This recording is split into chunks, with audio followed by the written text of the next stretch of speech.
Welcome everybody to the pre-Memorial Day edition of Legal Tech Week, where we talk about the top stories in legal tech and innovation. And we didn't meet last week, so we've got a lot of stuff to talk about this week. I'm Bob Ambrogi. I have the blog Law Sites and the podcast Law Next and the Legal Tech Directory, Law Next, also called Law Next, directory.lawnext.com. And we've got a full array of panelists this week, including guest panelist Steve Lerner. So Steve, let's start with you. Introduce yourself. Hey everybody, Steve Lerner here, senior reporter from Law 360 Pulse. Thank you for having me this week. Thanks for joining us. And next up, Victor. Sorry, as I take a drink. Yeah, hi, I'm Victor Lee. That's I'm why I assistant call managing it. editor. Figured for the ABA Journal, handling business of law and technology. All right, and Niki Black.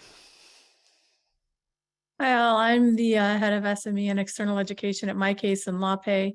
I write legal tech columns for Above the Law, ABA Journal, the Daily Record, and elsewhere. And I also oversee the industry and benchmark reports, and I author them that we put out on the My Case and LawPay side of things. And I'm excited to be here. A lot to talk about today. Talk about Stephanie Wilkins. Hello, Stephanie Wilkins, editor-in-chief of Legal Tech News at ALM. I almost just said Above the Law. Oh my gosh. ALM, very clear. And Joe Patrice. Speaking of Above the Law. Joe Patrice, who is from Above the Law and the podcast Think Like a Lawyer. And yeah, that's so I'm glad that everybody is so excited about my work that they want to even say they work with me, but even if they don't. I mean, in fairness, I used to, and then That's moved fair. on. All right, and Steve Embry. Hey, Steve Embry here. I write the blog Tech Law Crossroads, and glad to be back. And Joe, I think this is your first time back on the show since you became a father. So an official congratulations. I know the baby made a green room cameo a couple of weeks ago as we were preparing to go on, but hasn't been on camera yet. So congratulations. That's true. We showed up. I showed up right before the show, which would have been on day one day old, to show her off to you all. But she didn't have anything to really say about AI that week, so she couldn't make the whole show. Yeah, get her started in podcasting early. That's a good thing. Yeah, you could have chat GPT'd something for her. I mean, she can just make up rumors about stuff. See what you Like did. she has to learn to talk first, you guys. You know.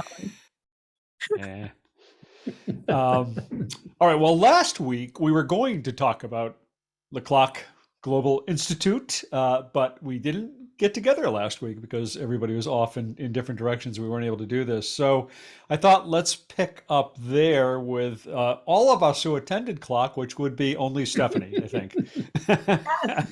So Stephanie, you get to tell us all about the Clock Global Institute. Which is especially great because this was my first clock and I'm the only one without any basis to compare it to past clocks. But no, it was great. It was a sold out crowd, which apparently has never happened before. Lots of energy. I'm told it was a little bit less insane than the year before because, you know, people knew how to be humans around each other, unlike the last year, which was the first one out of COVID. But no, not surprising. Tons and tons of generative AI, people literally sitting in the aisles and lining the walls. Wanting to hear about it. Really no surprise there. I feel like my two big takeaways, I wrote an article. I don't know if we should drop it in or if you're going to drop it in. I feel like generative AI and the whole thing about teamwork, that was like sort of the positive path to the future of legal operations. Everyone was excited. The thing that really stood out to me, and a lot of people too, of course, like no one like went on the record about it, was there's so many CLM companies, so many. And like all of you saw the avalanche of PR before And it was just one after another, and everyone has AI now. And you walk through the booth and there's even more of them. And it's just like, it felt like a room full of AI powered CLM. So everyone's just sort of speculating, can they all last? Should they all last? Will we see M&As, et cetera, et cetera. So yeah, I mean, I don't think feasibly they can all last. There's just way too many of them, but I'm not about to predict who won't and who will, or who might buy whom. But yeah, generally very positive energy, lots of AI. Vegas is still Vegas. We either love it or hate it. I'm in the latter, but that's about it. Yeah, so I didn't go, but my son, who's the producer of my podcast, did go, and the producer of this podcast did go, and he kind of went very last minute, and we had emailed about whether he could get a press pass, and they said, oh, sure, get a press pass. And then he showed up without having actually secured his press pass, and they said, sorry, we're sold out, you can't get in. So he got to Las Vegas, and they said, sorry. But I guess within a few hours they were able to get him in. So I appreciate the efforts of the people who are running the media stuff there. They made an effort to get him in there. I was But gonna say, I sent you yeah. a picture of me with him. He was Yes. definitely there. I know. No, I was there, and he actually went around and recorded a bunch of interviews that Yeah. I'm going to just kind of put together into my podcast. But I mean, it's just CLM after CLM after CLM, and well, how do you distinguish yourself? Well, we have AI in our CLM. Yeah, okay. And how do you distinguish yourself? It's really interesting listening to the interviews, because there's so many people who's just, the short version, they all sound like they're doing a lot of the same things. Yeah. But it sounded like, from what I saw, a really good conference, and Oh, yeah. I hope I don't miss it next year. Yeah, I mean, it was definitely a positive experience. It is obvious. I mean, it was like so obvious that it was CLM overrun that, I mean, there was no way around it. So yeah, I'm curious. I'm legitimately curious to see how they do distinguish themselves from others. Yeah. So I thought it was interesting looking at some of the posts that articles that people talking about this week, because we've been kind of having an ongoing love fest here around generative AI and legal, and there are a couple of articles that are a little bit more cautionary, including Niki, your column this week, in which you're kind of warning us of the potential that we are all going to be trapped in a dystopian nightmare if we don't harness AI. So I wonder if you could talk about what you're thinking there a little bit. Well, I'm like Debbie Downer here. I love new tech, and I love emerging tech, and I think that this is the most exciting tech to emerge since. And I 100% agree. I always say this with what Gates said. It's PCs, the internet, and then this. And this is truly the most fantastic type of tech that's emerged, with so much potential and so much unrealized potential. And I came across an article by Schneier. I can't remember his first name. He's the security guy who does tend to be very Bruce Schneier. Yeah, he does tend to be, he's all about, sort of the not doomsday, but he's cybersecurity, and he's kind of cynical. But I do agree with what he said in his article, his post, that corporate interests are going to ruin everything. And that we've seen that, I think, with the internet. The internet's just a mess. It's just overrun with SEO. You can't find what you're looking for anymore. Google's horrible. Pop-up ads are everywhere.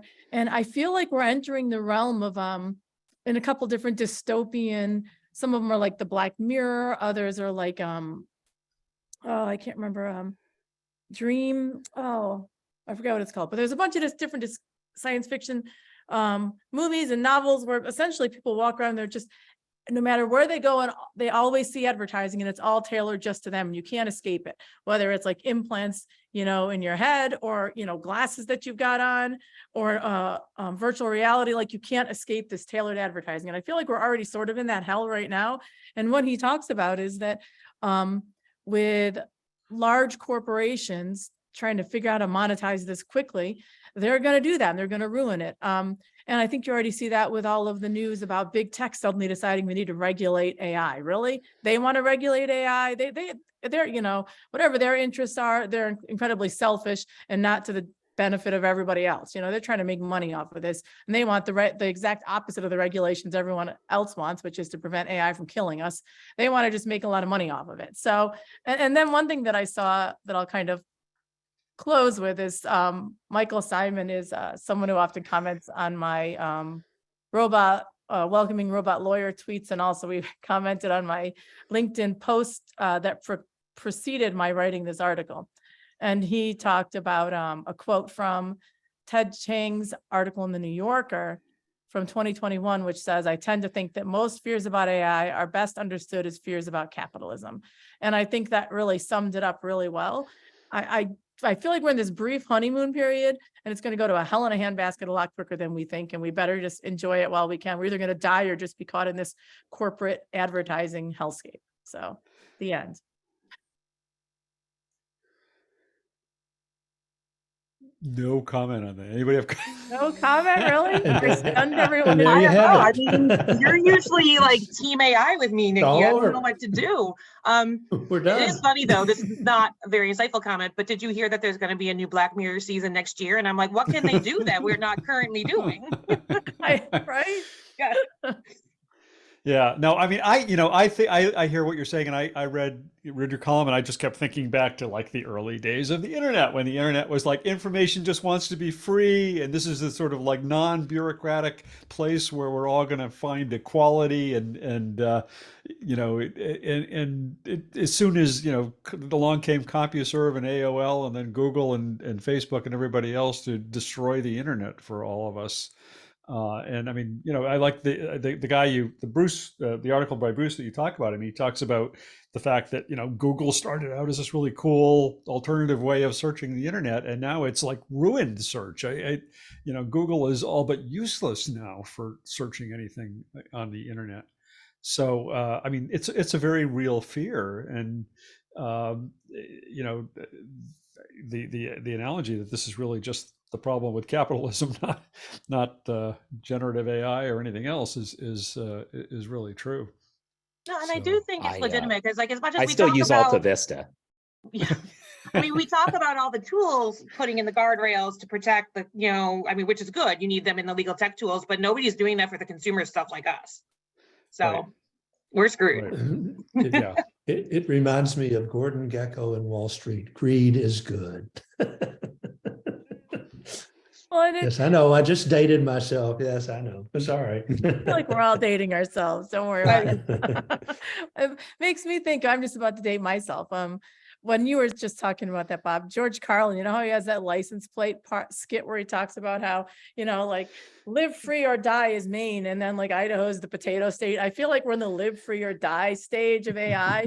And in about 3 months, we're going to be like in the potato stage of AI. Like it's going to happen so much faster than it did with the internet too. But we'll see. I hope I'm wrong.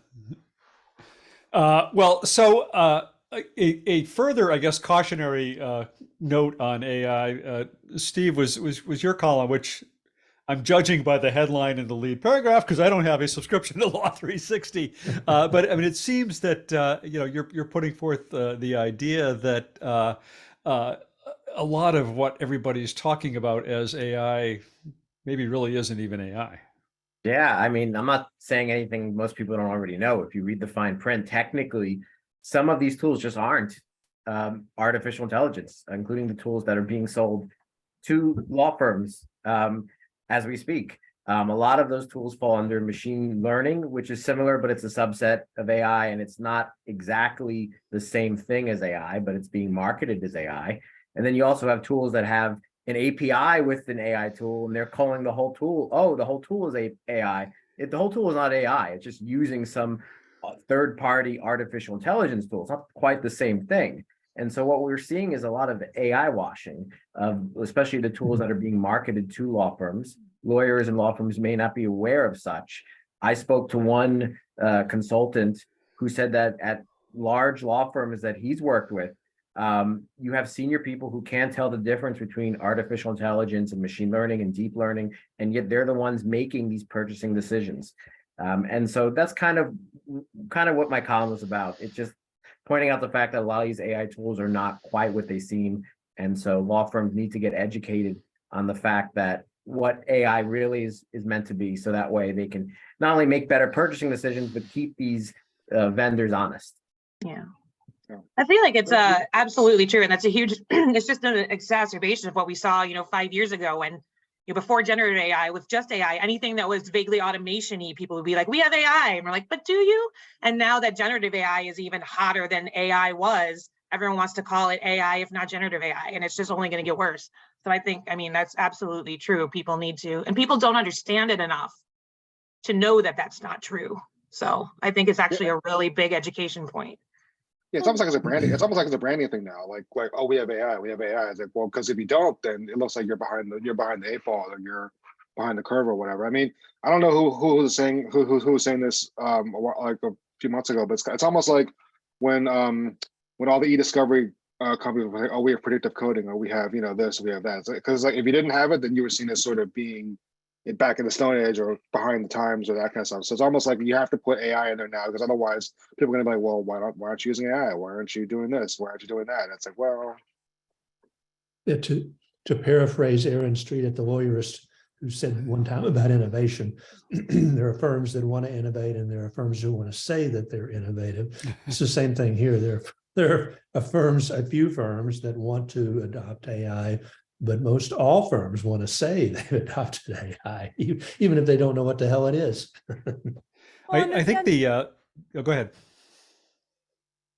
Well, I was just going to say, from a software perspective, almost, at the end of the day, regardless of what you call it, if you're solving their problem, that's what matters. So if the software solves the problem of the law firm, whether it uses true AI or not, if it uses machine learning or true AI, or whatever you want to, or natural language processing, I don't know, like one way or another, if it's solving the problem, I don't think it actually matters whether it really is AI or not.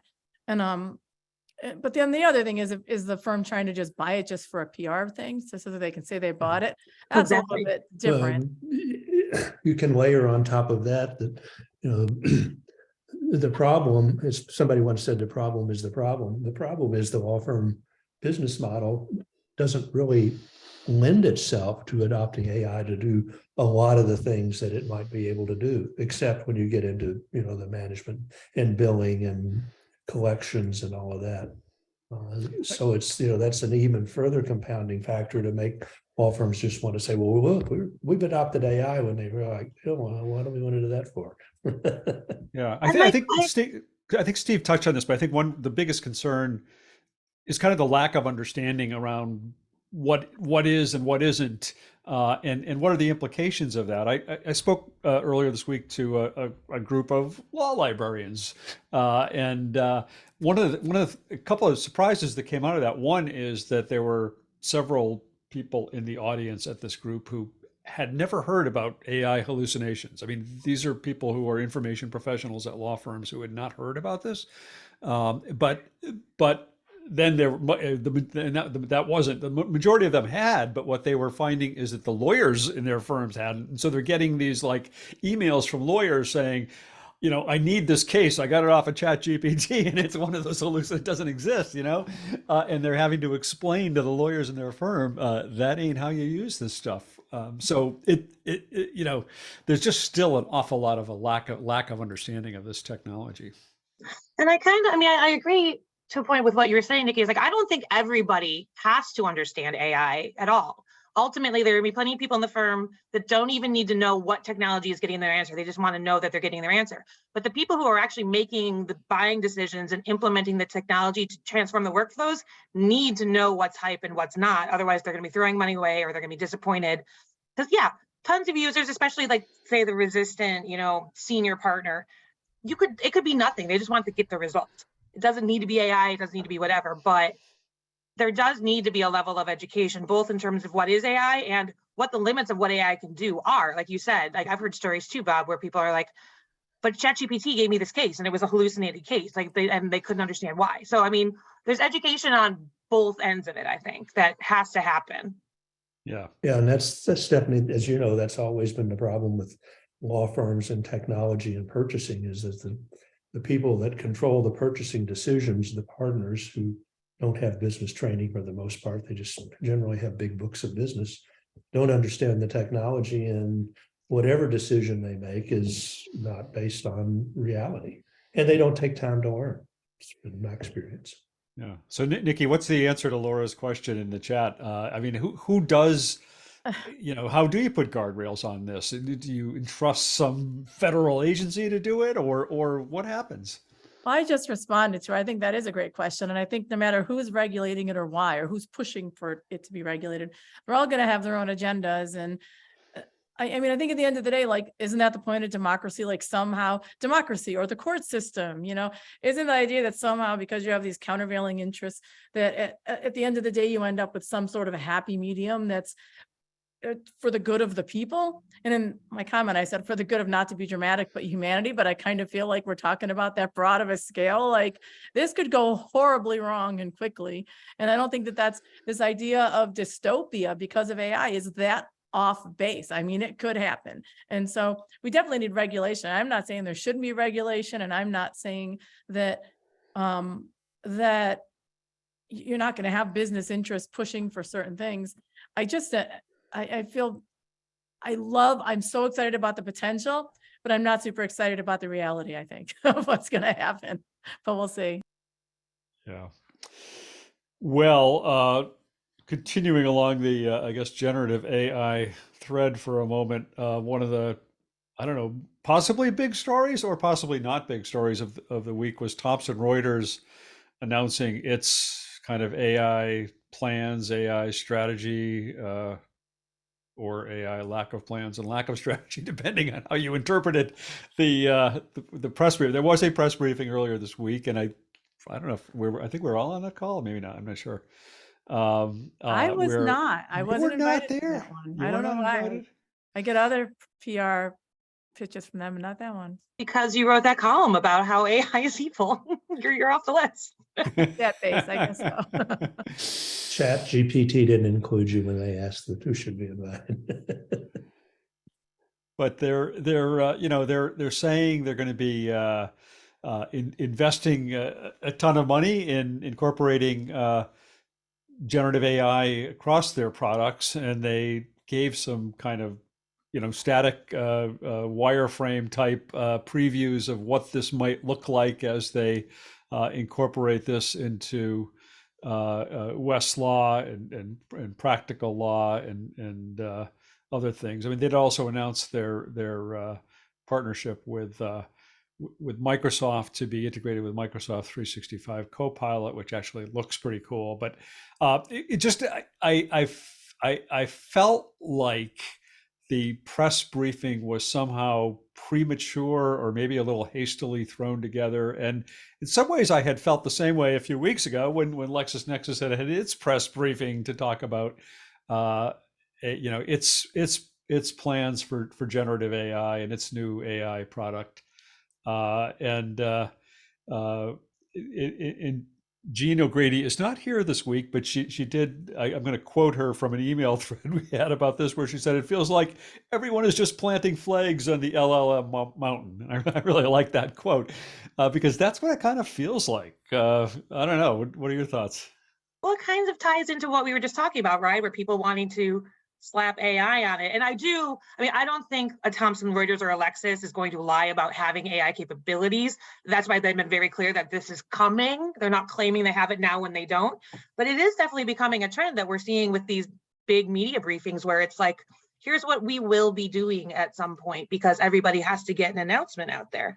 The Microsoft 365 Copilot was legitimate news. And I think that's really interesting. And given Microsoft's, stranglehold on legal, I think that will actually have big impacts.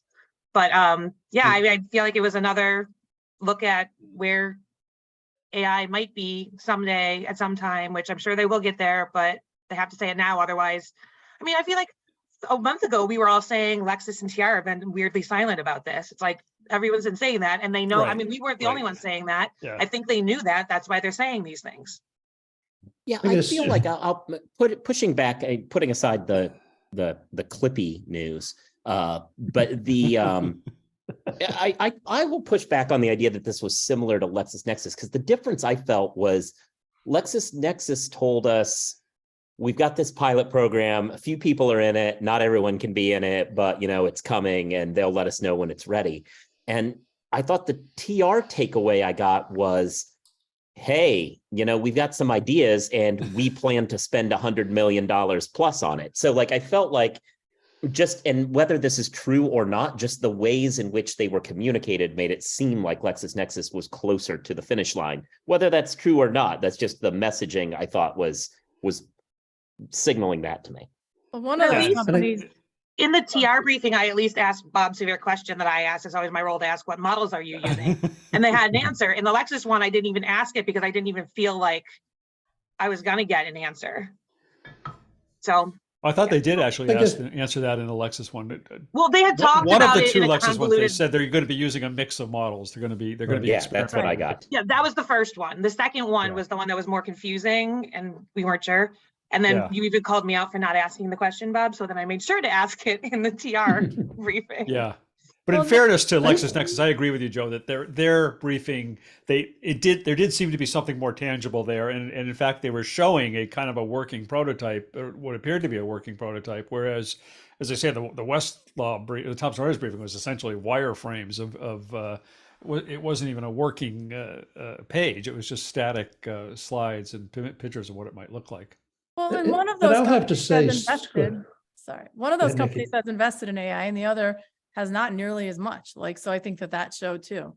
Lexis has been making significant investments. They've made significant acquisitions for the last 5 or 6 years, I think. And so I think that shows. I may be missing a few acquisitions, but I don't remember in the past any acquisitions occurring that were significant AI acquisitions, but I may be but missing. Thomson Reuters has invested a lot in terms of their own development of AI over the last 20 years, really. I mean, they were the leader in AI and legal for a long time, and maybe they still are. We don't know, but I mean, they had their whole AI research thing up in Toronto, and that I think I'm probably a little more forgiving of both LexisNexis and Thomson Reuters because this is so new, and I don't. It would be hard for them to come in and say, okay, guys, here's exactly what we're going to do. We're going to do this, and this. I mean, that's where we are with the state of this technology right now. That, I'm not sure that would be appropriate or far thinking, actually. And so were they short on details? Yeah, were both short on details. But frankly, I'm not particularly surprised that they were short on details. I mean, the Google presentation, they were short on details, so everybody, they're all trying to figure out how to make this work and to Niki's earlier point, make this profitable. So I wasn't taken by surprise by either one of them not being as detailed as perhaps they have been with some of their things in the past. Oh yeah, I mean, I wasn't surprised or I wasn't upset or anything like that. I just think it needs to be taken with a grain of salt. They have to say something. They're like two of the biggest names in legal tech. They have to say either what they're doing or what they're intending to do, and they're handling it how they should be handling it, short of having a product this moment to roll out. And it's been 6 months, a little over 6 months. I just like to always do a little bit of a check on that because it feels to me like this has been around for years, and it really hasn't. Like 3.5, which was the actual functional version of GPT, that really revolutionized things, was in November that it came out. Right. So Although if you talk to the Casetext people, they say they started working with OpenAI as far back as September, and on an advanced model of at least that was closer to 4.0 than 3.5. Yeah. So I mean, this has been out there for a while, and this is not and I mean the technology has been evolving over a couple of years. I mean, it's really sort of just snowballed over the last 6 months. But again, and also but also based on and I think they said this during the briefing. When they saw the original, not the original, but I guess the 3.0 version, they were like, sucks. And a lot of people have said that, right? I mean, I think Casetext people said that. I think they said about 3.5 even. Yeah. So I mean, I guess it's understandable why they're just like, all right, screw this stuff. This isn't worth it. We're not gonna commit massive resources to watching it. But then when they saw where it ended up, they were like, oh crap, now we have to do something with it. Well, and I think it's interesting to Bob's point, and I mean, we won't necessarily ever know this, but like, yeah, like when we were seeing 3.5 when it was public, companies like Casetext were working with 4 behind the scenes before it was public. I don't know what gets them access versus gets Alexis access versus gets TR access. So like until they have access, they can't be working with it. But they're definitely, these companies can, and I really hope, are working with these huge models before we ever see them. Otherwise, I mean, shoehorning them in overnight isn't really a thing. Well, and that there's size to be addressed as well. If you're a small startup with 4 people, it's way easier to like spin something up overnight almost with a small database. And Casetext is much smaller than Thomson Reuters and LexisNexis. So their processes and their decision-making, their decision-making process and their decision in terms of what are we going to, their production process and their engineering process. There's so many processes the bigger a company gets. Speaking from personal knowledge, coming from employee number 1 with my case, and now we're part of a company that has, 500 plus employees, which is nothing compared to LexisNexis and Thomson Reuters. So it's much easier to pivot. It's that idea of a small motorboat versus the huge tankers or whatever, and how long it takes for them to slow down and turn around or go in a different direction. Same thing. So, and you also want to use your own proprietary stuff, don't you, when you're a company that large, if you can, rather than say, we're just using this open source. No, you want it to be like proprietary. So I think that they're going to be slower, and you're going to find the smaller companies pivoting and taking advantage of it. And Casetext is particularly, I think, one of the few companies that's really uniquely poised to take advantage of it, because they were already exploring AI in the context of natural language processing. Like they couldn't have been more perfectly set up to take advantage of this. Well, speaking of Casetext,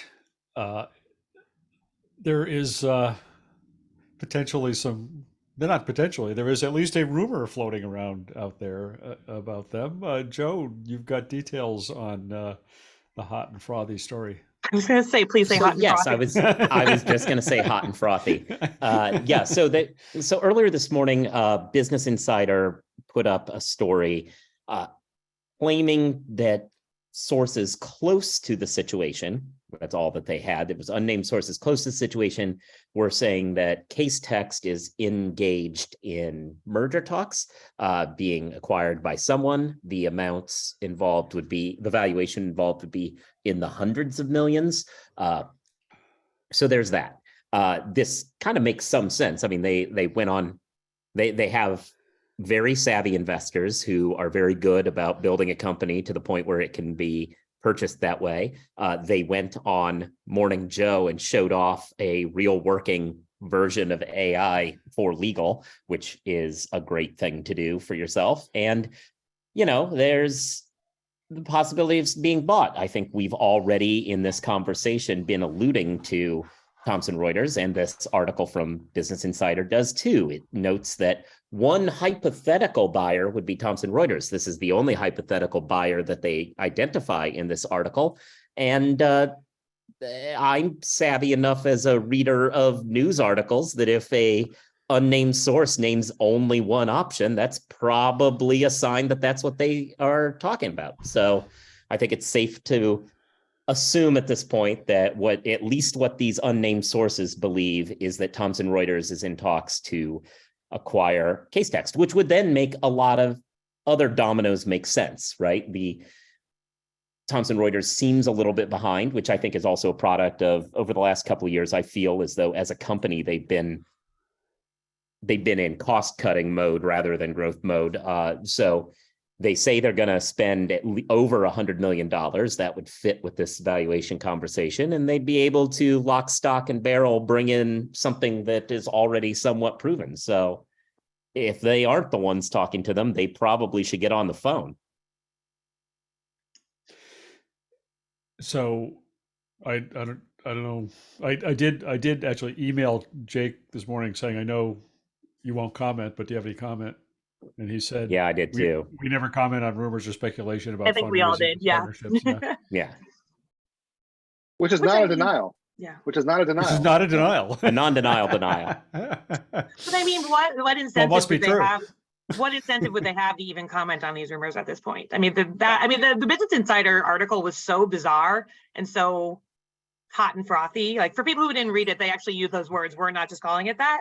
it was just such a bizarre sort of article that clearly was just like, a few people have told us this. They believe it's Thomson Reuters. We're just going to publish this. Who But knows? who told them is the critical question that you're probably Yeah. there. I mean, sometimes I'm sure you all get those things sometimes where you've got some sources and you're pretty darn confident that they're probably that they probably know what they're talking about, and you really want to report it, but you're not 100% confident, so you can't report it. So you write something like a hot and frothy piece like Business Insider did, or something which puts it out there, so that if it does come true, then they get the credit for they had it, they knew.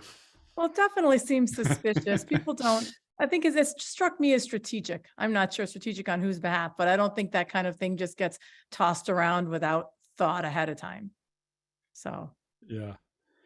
But also, I I mean, also feel talking is also just talking. I mean, who knows where that goes, or at what point in talks there might be, you know? Yeah. right. And I also feel like, not for nothing, not to toot our own horn here, but this was rumors that weren't brought to us. They were brought to Business Insider, which you would think, if you were trying to play the legal tech game, as you would talk to at least one of us.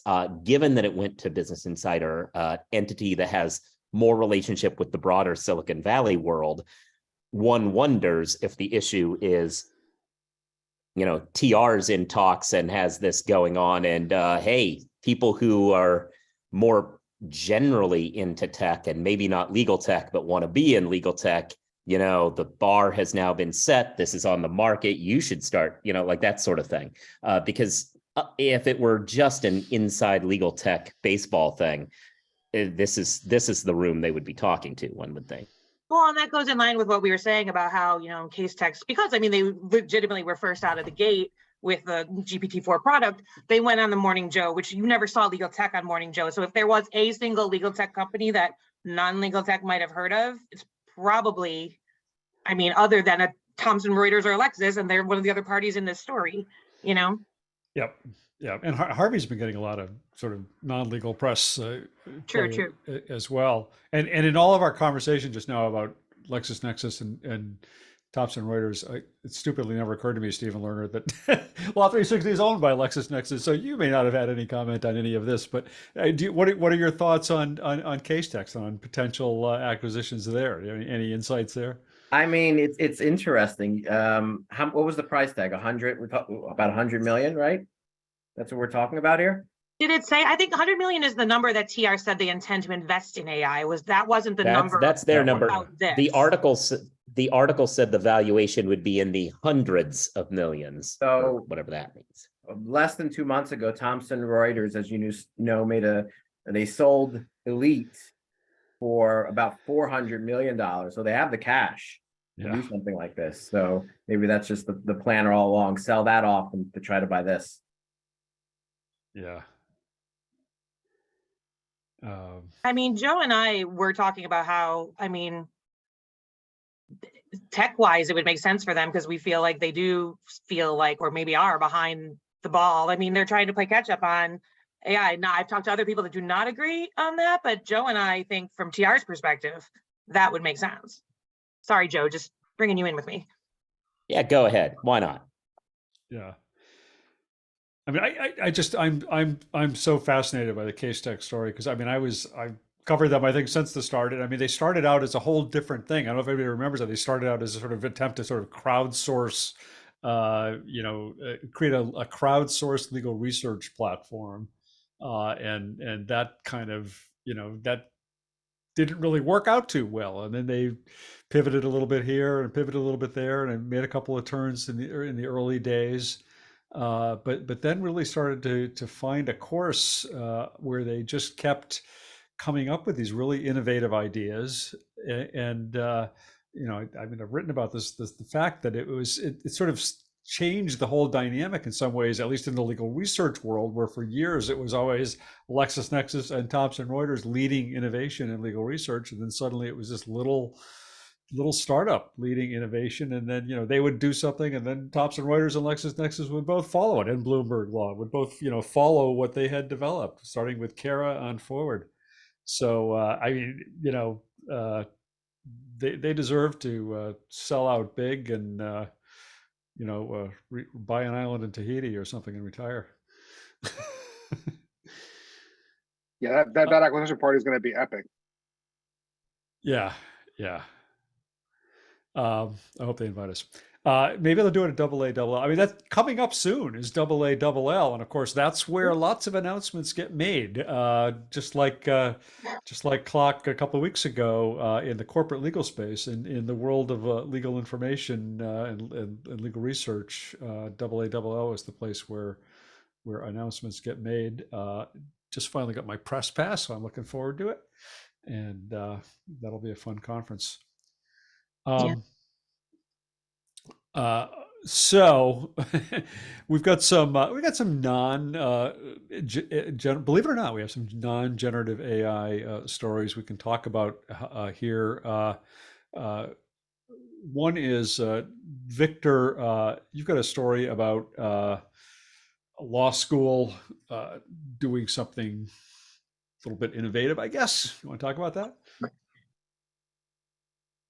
Yeah, well, this is a pickup of a Reuters story. They were the ones who reported it. But yeah, I mean, there was the William and Mary Law School. The William and Mary Center for Legal and Court Technology. They partnered with a California-based hologram company to test hologram witnesses in mock trials. I don't know if the same company that does holographic Tupac and holographic like Michael Jackson, those folks, but no, it's an interesting kind of adaptation of sort of like what we've been talking about before all this generative AI stuff. Came about, just the idea of like, remote trials, and whether or not those are going to, to what degree they're going to continue after even after everything goes back to normal and whatnot. And I mean, I think one thing that they were saying was that like obviously there's still a confrontation clause issue and whatnot. And there's price as well, and a lot of hurdles to clear. Also, I think they also said that like there was a question as to whether or not the testimony would be considered whether it's more effective for someone, but for a witness as far as like their whether or not how they're received by the jury and whether or not they're believed and whatnot. But just from a convenience standpoint, it's sort of like the next step up from the video, from those video remote conferencing and whatnot. And it's interesting potential use of the technology. But yeah, we're still probably quite a bit away from seeing lots of holographic folks in courts. But it's interesting. It's an interesting thing, and I just thought it might be a nice change of pace, like something that didn't have to deal with. Although I guess there are ways you could integrate, the generative AI with holograms. So then we'd all be screwed. But well, to quote Niki, it's all a simulation anyway. So it is. I mean, it's the kind of thing that I get super excited about. I mean, I don't know the feasibility of how affordable it is or how widespread it could be, but I mean, I'm happy to be in Niki's simulation.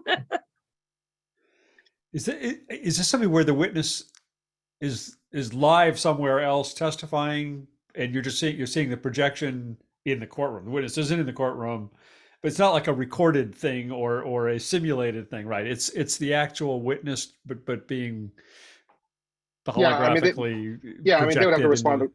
They would have to respond to questions. They'd have to be examined by the lawyers, directed and crossed and whatnot. So I mean, there would have to be some element and plus I would assume that would be a confrontation clause nightmare if it were recorded, because there are all kinds of rules as to whether or not when you can use depositions instead of live testimony. I mean, we saw that with the Trump case. There's a very specific definition of unavailable to testify and whatnot. So there's all kinds of issues that would have to be worked out. Yeah. Interesting. And we had Steve, you've got something completely outside the realm of generative AI this week. well, maybe, I don't know. Sort of along the lines of the more things change, the more they stay the same. Yeah. LexisNexis and its Council Link study for partner rates in 2020 2022 shockingly revealed that partner rates went up about 4.5%, which was the biggest increase they had Council Link had seen since they started the study back in 2013. And they also looked at what's happened in the first quarter of 2023, and rates have gone up, 5.4% in that period of time. And the other remarkable statistic, despite all of the hue and cry about the billable hour finally being sunsetting, alternative fees constitute about little over 6% of all legal matters for the biggest firms and corporations, and that's been essentially the same for some time. And the amazing thing about it that struck me about it is, since the pandemic, we've heard a hue and cry when in-house counsel have to do more with less, and their law firms have to do more with less. And yet here we see the same thing that's happened over and over again. The law firm asks for increased rates, and the clients say, okay. And despite bitching and moaning about it all the way to the poorhouse, I guess they just say okay. And I think it was Richard Tromaine's said here recently that it's not a game changer until the game is changed. And this, to me, just struck me as more of the same. Until clients begin to demand law firms do something different and have a different business model and decrease costs every place they can, what's gonna change. So it was kind of disappointing to see this, and I think it makes me wonder what we're going to see this time next year of what happened to rates for 2023, and whether the large language models will make a difference, and whether there'll be a shift, or whether instead of 4.5%, it'll be 5.5%. And I mean, part of me says, well, like every other aspect of society and business, law firms have been hit with increased cost, and inflation's gone up, and you got to make it up someplace. But there doesn't seem to be much of an effort to say, okay, well, to make the same amount of profit, we either have to raise revenue or decrease costs. And so it looks like they've just said, raise revenue. It's okay. As long as we can get away with it, let's go ahead. So, I had a slightly, everybody's kind of taken a take about the rising costs. And I had a little different take, which was, when I looked at it, yeah, I mean, yes, they've raised costs like 4%, some of the higher markets like 5%, whatever. But as I looked at it, all I could think was, yeah, but inflation was up 6.5% last year, and it was 7% the year before, which according to the Council Link report, the rates only went up like 2% that year. So, you got 2 years of that kind of growth, that kind of inflationary growth, and the rates haven't gone up. So like, as I saw it, I was like, law departments are actually getting a pretty good deal here. The lawyers are still below the increase in inflation. And when I think about, and of course that's kind of cold comfort for the law department, right? Because as you said, they're dealing with, you have to do more with less, and budget cuts and stuff like that.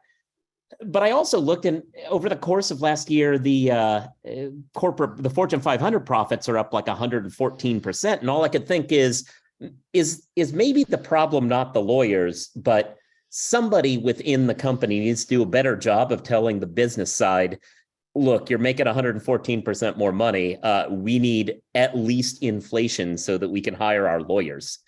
Because it seems to me like I just walked away from it thinking lawyers are still giving them a pretty decent deal. Yeah, well, I guess, my response to that would be, yeah, maybe they are, but there doesn't seem to be any effort to reduce the costs and reduce the rates by greater efficiency. I mean, in a lot of products in this world, the product managers are looking for ways to reduce costs, and they've reduced costs, then that means you lower consumer price and then you get more business, right? The law business is like completely the opposite. Like, it's like, reduce costs. You're out of your mind. I'm gonna just raise it, And so it doesn't it doesn't really challenge the law firms to say, okay, we're not going to be able to get our regular yearly increase in our rates. We have to figure out ways to be more efficient and yet make the same amount of profit, whether that's increased revenue, increased business, or whether that's a way to cut costs. I mean, let's face it, if the large language models can take the place of 50 associates, I mean, that's a huge cost savings, right? So there doesn't seem to be a lot of thinking along those lines. It just seems to be like, let's just, boy, we had a lot of inflation. Let's really get them this year. I think it's like a TBD though, right? Because I think we're at a tipping point. I don't know if you guys have gone to the grocery store, but recently I went to the grocery store, and when we got the bill, now that my kids are back home, I almost fell over. I can't believe it was like a $500+ bill.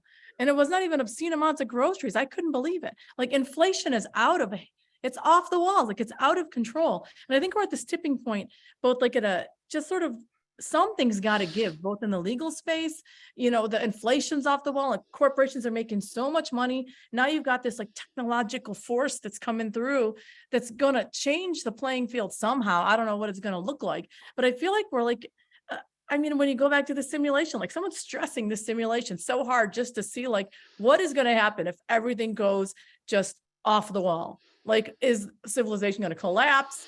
Are are law firms finally going to stop billing by the billable hour? Like, I feel like all those things are probably going to happen at the same time. I don't know. It does seem like, and we've talked about this on the show before, that if anything is going to drive change in the pricing model, it is generative AI, because it just is not, as the use of generative AI expands, it's just not going to be a justification for maintaining the standard billable hour model. It just won't make sense anymore. And there has to be a different way to bill for whatever it is that lawyers are doing at that point, for the advice that they're giving. We will see. Yeah, I know. Yeah, that than you guys. Some of you guys are. Yeah. Never underestimate the ability of lawyers to resist change. I'm with you, Steve. I am totally with you, Steve.